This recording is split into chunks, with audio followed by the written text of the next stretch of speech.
Hi guys.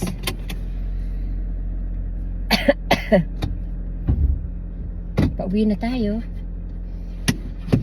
Dito sa abroad guys, kailangan magaling ka sa lahat.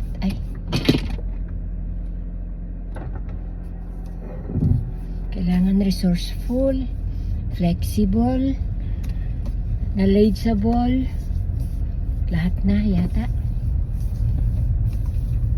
Hindi lang mag-asawa ka na ng Norwegian, kailangan mo matalino ka. Wag bobo. Pero kung minsan nadadala pa rin tayo sa pagka bobo, pagkadum, nasabi nila dito sa Norway. Punta muna ako dito, baka may mabili at mawala yung aking stress.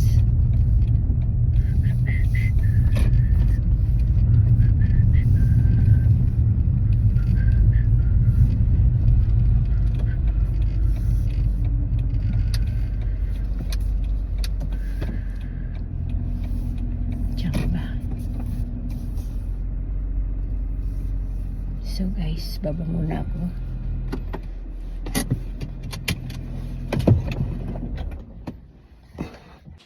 So dito na tayo sa bahay guys. Papahinga ng konti. At inuubo ang aking asawa. At nagluluto na rin siya. So salamat naman at nakaisip magluto.